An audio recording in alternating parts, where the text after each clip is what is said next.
Mukesh MLA സ്ഥാനം രാജിവെക്കണമെന്നാവശ്യപ്പെട്ട് സ്ത്രീപക്ഷ പ്രവർത്തകർ കേരളത്തിലെ 100 സ്ത്രീപക്ഷ പ്രവർത്തകർ ഒപ്പിട്ട സംയുക്ത പ്രസ്താവന പുറത്തിറക്കി. ഗാർഹിക പീഡനം, ബലാത്സംഗം, തൊഴിൽ മേഖലയിലെ ലൈംഗിക പീഡനം തുടങ്ങിയ നിരവധി ആരോപണങ്ങൾ മുകേഷ് നേരിടുന്നുണ്ടെന്നും വിമർശനം. അരുൺ ശങ്കർ ഉണ്ട് വിവരങ്ങൾ നൽകാൻ. അരുൺ ശങ്കർ, ഈ സംയുക്ത പ്രസ്താവനയിൽ പ്രമുഖർ ആരൊക്കെ ഒപ്പിട്ടിട്ടുണ്ട്, അവരുടെ ആവശ്യം, അവർ മുന്നോട്ട് വയ്ക്കുന്ന നിർദ്ദേശങ്ങൾ?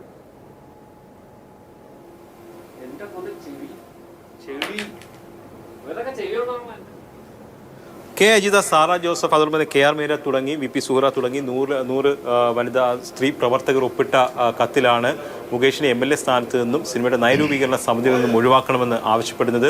മുകേഷ് വ്യക്തിജീവിതത്തിലും പൊതുജീവിതത്തിലും നിരവധി ആരോപണങ്ങൾ നേരിട്ടുള്ള വ്യക്തിയാണെന്നുള്ളതാണ് ഇതിനകത്ത് എടുത്തു പറയുന്ന ഒരു വിഷയം. ജനാധിപത്യ മൂല്യങ്ങളിൽ വിശ്വസിക്കുന്നുണ്ടെങ്കിൽ മുകേഷ് MLA സ്ഥാനം സ്വയം രാജിവെക്കേണ്ടതാണ്. അദ്ദേഹം അതിന് തയ്യാറാകാത്ത സാഹചര്യത്തിൽ MLA സ്ഥാനം രാജിവെക്കാൻ ആവശ്യപ്പെടുകയോ ആ സ്ഥാനത്ത് നിന്ന് മാറ്റാനോ സർക്കാർ തയ്യാറാകണമെന്നുള്ളതാണ് ഈ കത്തിൽ വ്യക്തമാകുന്നത്.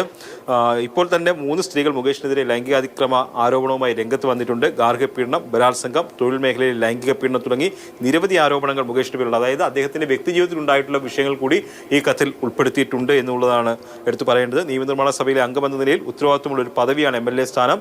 സിനിമാ മേഖലയിൽ നിന്ന് തന്നെ ആരോപണങ്ങൾ നേരിടുന്ന ആളെ സർക്കാർ വീണ്ടും സിനിമാ നയം രൂപീകരിക്കുന്ന കമ്മിറ്റിയിൽ ഉൾപ്പെടുത്തിയത് സ്ത്രീകളെ അവഹേളിക്കലാണെന്നുകൂടി ഈ കത്തിൽ എടുത്തു പറയുന്നുണ്ട്. അങ്ങനെ പൊതുസമൂഹത്തിൽ നിന്ന് പോലും മുകേഷിനെതിരെ ശക്തമായ വിമർശനം ഉയരുകയാണ്. അദ്ദേഹം വഹിക്കുന്ന പദവിയിൽ നിന്ന് മാറി നിൽക്കണമെന്നുള്ളതാണ് ഇപ്പോൾ ഉന്നയിക്കുന്ന പ്രധാനപ്പെട്ട ആവശ്യം. അത് സിനിമാ നയ രൂപീകരണ കമ്മിറ്റിയിൽ നിന്ന് മാത്രമല്ല, MLA സ്ഥാനം നിയമസഭാ അംഗമായി തെരഞ്ഞെടുത്ത MLA ആണ് അദ്ദേഹം. ആ സ്ഥാനത്തു നിന്ന് കൂടി അദ്ദേഹം രാജിവെക്കണം, അല്ലെങ്കിൽ സർക്കാർ അദ്ദേഹത്തെ രാജിവെപ്പിക്കണം എന്നൊരു ആവശ്യമാണ് ഈ 100 സ്ത്രീപക്ഷ പ്രവർത്തകർ മുന്നോട്ട് വെക്കുന്നത്. അരുൺ ശങ്കർ, ഇത് എത്രത്തോളം ഒരു പക്ഷേ സർക്കാരിന് ഇതുവരെ കേൾക്കേണ്ടി വരുന്ന ഒരു സാഹചര്യം ഒരുക്കുന്നുണ്ട്? കാരണം പ്രധാനപ്പെട്ട 100 സ്ത്രീപക്ഷ പ്രവർത്തകരാണ്, പ്രമുഖരാണ്.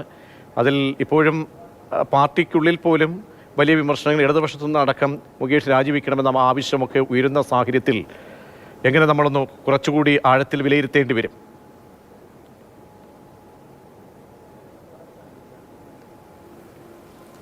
തീർച്ചയായിട്ടും മുകേഷിനെതിരെ തുടർച്ചയായിട്ടുള്ള വിമർശനങ്ങൾ വരികയാണ്. അത് പാർട്ടി തലത്തിൽ ഉണ്ടാകുന്നു, പൊതുസമൂഹത്തിൽ നിന്നുണ്ടാകുന്നു. സ്ത്രീപക്ഷ പ്രവർത്തകർ, ഇപ്പോൾ അവസാനം സ്ത്രീപക്ഷ പ്രവർത്തകരാണ് ഇത്തരമൊരു ആവശ്യവുമായി അല്ലെങ്കിൽ മുകേഷിനെതിരെ ശക്തമായ വിമർശനവുമായി രംഗത്ത് വരുന്നത്. അപ്പോൾ സർക്കാരിനും അതോടൊപ്പം തന്നെ CPM എന്നുള്ള പാർട്ടിക്കും ഇത് കൂടുതൽ വിശദീകരിക്കേണ്ട ഒരു അവസ്ഥ സംജാതമാകും. ഇപ്പോൾ നമുക്കറിയാം, മറ്റ് രഞ്ജിത്ത് ഉൾപ്പെടെയുള്ളവർ ആരോപണ വിധേയരായതിനെ തുടർന്ന് അവർ വഹിച്ചിരുന്ന സ്ഥാനങ്ങളിൽ നിന്ന് മാറിയിരുന്നു. അതിനെ തുടർന്ന് അവർക്കെതിരെയുള്ള വിമർശനങ്ങൾ കുറഞ്ഞിരുന്നു. പക്ഷേ മുകേഷിനെതിരെ അങ്ങനെയല്ല. മുകേഷിന് ഈ കത്തിലെ എടുത്തു പറയേണ്ട ഒരു കാര്യം എന്ന് പറയുന്നത്, മുകേഷ് വ്യക്തി ജീവിതത്തിലും പൊതുജീവിതത്തിലും നിരവധി ആരോപണങ്ങൾ നേരിട്ടുള്ള ആളാണെന്ന് പറയുന്നത്. അതായത് അദ്ദേഹത്തിന്റെ ഈ സിനിമാ മേഖലയുമായി ബന്ധപ്പെട്ട വിഷയങ്ങളിൽ മാത്രമല്ല, അദ്ദേഹം കുടുംബജീവിതത്തിൽ അല്ലെങ്കിൽ അദ്ദേഹത്തിന്റെ വ്യക്തി ജീവിതത്തിലും നിരവധി ആരോപണങ്ങൾ നേരിട്ടുള്ള ആളാണ്. അദ്ദേഹത്തിന്റെ വ്യക്തി സ്വഭാവത്തെ തന്നെയാണ് ഈ സ്ത്രീപക്ഷ പ്രവർത്തകർ ചോദ്യം ചെയ്യുന്നത്. അങ്ങനെ ഒരാൾ ഈ MLA സ്ഥാനത്ത് ഇരിക്കരുത്, പ്രത്യേകിച്ച് സിനിമാ നയരൂപീകരണ സമിതിയിൽ കമ്മിറ്റി